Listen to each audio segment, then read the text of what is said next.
Greetings, Caymans. Mr. Eicher here, coming at you with a lesson on Q5, quadratic formula in the discriminant. Hopefully most of this lesson will be a review for you, but if not, we'll take it from the top.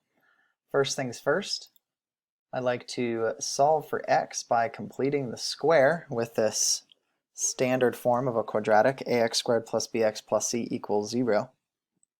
So what we could do is, if we're trying to complete the square, we should probably divide both sides by a, this leading coefficient of a. Like to get rid of that first thing when we complete the square. Going to get some fractions, and that's okay. So we're going to have x squared plus b over a x. And while I'm at it, I'm just going to subtract this c over a term. So we'll do plus blank so we can complete the square. And then we've subtracted the c over a term. We'll do a plus blank to make sure we add the same amount to both sides when we complete the square.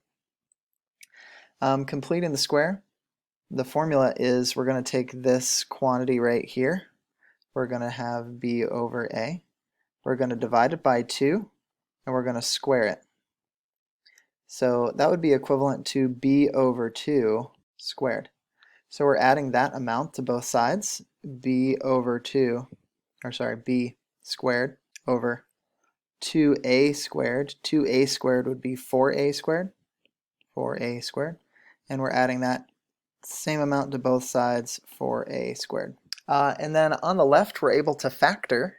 We complete the square so it makes it factorable. So our factor would be x plus b over 2a times x plus b over 2a. We know that's the case because if we did b over 2a times b over 2a, we would get this b squared over 4a squared. And then that equals negative c over a plus b squared over 4a squared. We can rewrite the left side of the equation as x plus b over 2a. We have two identical factors here, so we can write parentheses squared. And on the other side, if we'd like to add the fractions, we're going to need common denominators. So if we multiply this one by 4a in the top and bottom, we would have 4a squared in the denominator. So we'd have a common denominator now. We'd have 4a squared. The numerator is negative 4ac. And the other side plus b squared over 4a squared. Now we can add the right side of the equation. I'm going to bring that up here. We have the left side is x plus b over 2a squared. And we would have one denominator now, 4a squared. And we have negative 4ac plus b squared. So that's where we are right now. Again, we're trying to solve for x, and we're almost there. Here's x right in here. So solving for x, we should probably get rid of this squared, so we'll square root both sides. So square rooting both sides, we'd have x plus b over 2a equals the square root of the numerator over the square root of the denominator. So square rooting a quotient, you can square root the top and bottom. And then finally we could say x equals, so if we subtract this b over 2a from both sides, make sure you get the plus and minus, and use square root. You have the square root of negative 4ac plus b squared. And then the square root of 4a squared, that would be 2a. And then very conveniently, we can actually deal with these fractions. They both have a 2a. They both have a 2a denominator. So we could say x equals negative b plus or minus the square root. We can kind of rearrange this to put the b squared in front. B squared minus 4ac all over 2a. And this is what's called the quadratic formula. You've seen the quadratic formula before, but that's where the quadratic formula comes from. It comes from the process of completing the square. Now, will you need to be able to reproduce that whole process? No, but we do want to make sure that you understand mathematical formulas like the quadratic formula come from somewhere, and it comes from taking square roots, finding common denominators, adding like terms, completing the square, all stuff that you're familiar with. So using the quadratic formula is another method for finding exact solutions of a quadratic equation. And again, that right there is the quadratic formula. You should memorize that if you don't have it memorized yet. Memorize the quadratic formula.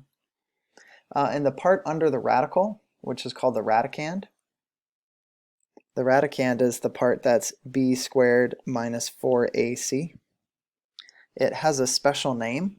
It's called the discriminant.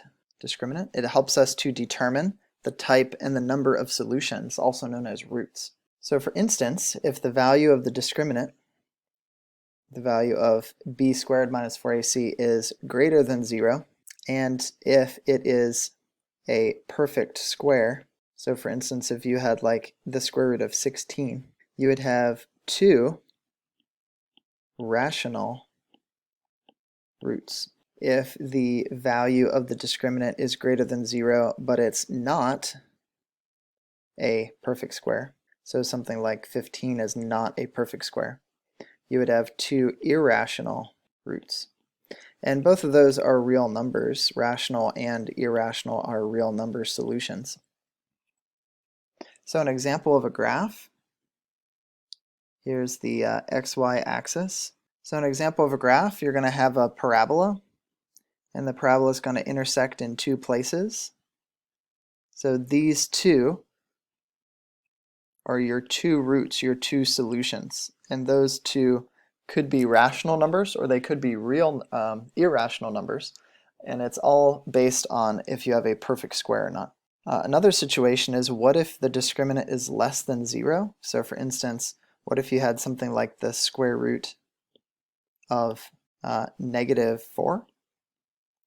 If you have a square root of a negative, you have no real solutions, but we have what are called complex or imaginary solutions.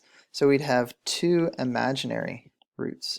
An imaginary root would look like this. So the square root of negative 4 would be like plus or minus 2 times I, where I is defined as the square root of negative 1. The way this graph would look is you would not touch the x-axis. So you have a parabola like that. So notice there's no touching the axis. No touch axis. That means there are no real number solutions. And then lastly, if you have b squared equals 0, b squared equals 0, so for instance, if you had square root of 0 here, you would have 1 rational root. That would be a real number. We also call this a double root. A double root would look like this. A double root is one where the parabola hits the axis in just one spot and then bounces back up. So that point right there would be your 1 rational root. So we'll ask you questions in assessments about calculate the value of the discriminant and tell us the type and the number of roots. And we'll practice that below. So let's look at number 1. The directions say state the value of the discriminant. Again, the discriminant is the b squared minus 4ac part. Describe the number and type of roots. The number and type of roots, that's what we were doing in this column. And then find the exact solutions. So for number 1, part 1, the value of the discriminant would be b squared minus 4ac, where a is 1, b is 3, and c is negative 3. So you have a is 1, b is 3, c is negative 3. So plugging those values in, you would have 3 squared minus 4 times a times c. c is negative. So this would give us 9 plus 12. So the discriminant is 21. 21 is positive. So in this context, we have that the discriminant is greater than 0, since 21 is greater than 0. And if the discriminant is positive, we're in this case, and it is not a perfect square, 21 is not a perfect square, so we're going to have two irrational roots. So for number 2, we would state we have two irrational roots, since 21 is greater than 0, but 21 is not a perfect square.